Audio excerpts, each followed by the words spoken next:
Mr. Higgins. Thank you, Mr. Chairman. Gentlemen, what an uncomfortable hearing, is it not?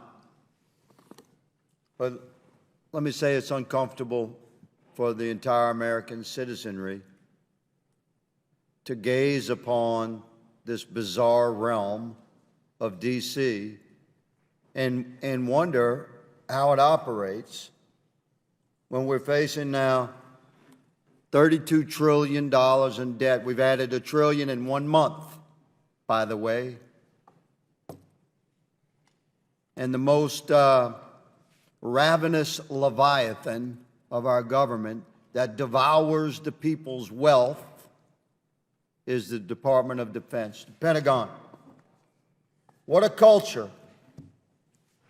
we have allowed to become manifest in those halls of ultimate power and military might and expenditure of the people's treasure. Yet we were warned on the year of my birth, 1961, in his farewell speech. President Eisenhower said the following: "This conjunction of an immense military establishment and a large arms industry is the new American experience. Yet we must not fail to comprehend its grave implications. In the councils of government, we must guard against the acquisition of unwarranted influence, whether sought or unsought, by the military-industrial complex. The potential for the disastrous rise of misplaced power exists and will persist."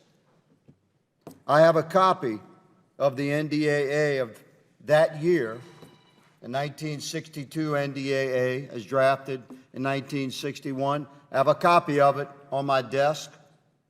It's 1 page long, $7.5 billion, covers the entire expenditure. My, how we have descended into the belly of this beast. In the private sector,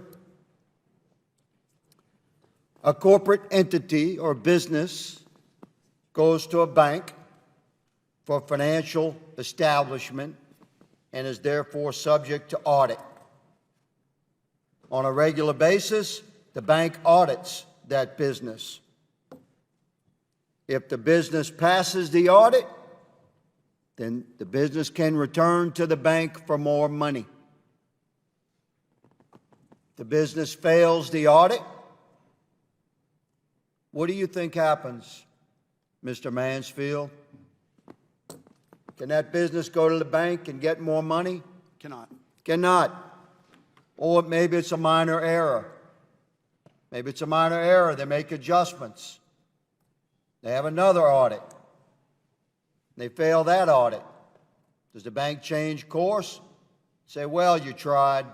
We're going to give you money. Can they get money, Mr. Mansfield? They cannot. Thank you for your candor. Here's the problem with this bank.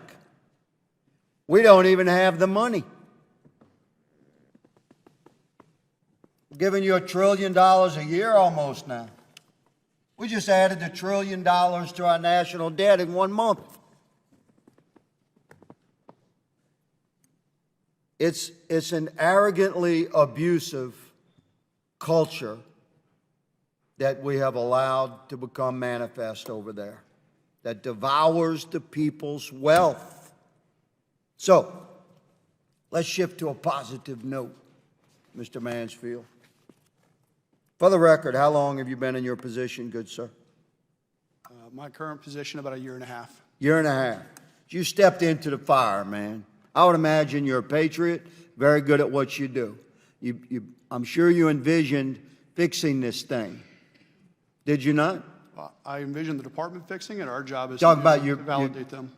Through your leadership and guidance and supervision, through your skills, you would endeavor to produce a clean or relatively clean audit out of the DOD. It's not up to me whether the audit's clean or not, meaning it really depends on the department getting its financial house in order. We just report the facts as they are. You're in the middle of that, though, aren't you? Yes, sir. Along with the gentleman sitting next to you. My my closing seconds. Can any of you gentlemen promise in the near future a clean audit? Mr. Tenaglia? So I would ask the comptroller to help me provide you with a timeline that the comptroller is indicating is the pathway to a clean audit. We're looking for a glimmer of hope here, gentlemen. Mr. Mansfield? I can only commit to continuing to assess the department and being as transparent as we can with how we see it. And as of right now, I don't think there are timelines as there's. Valiant effort, good sir. Mr. Khan?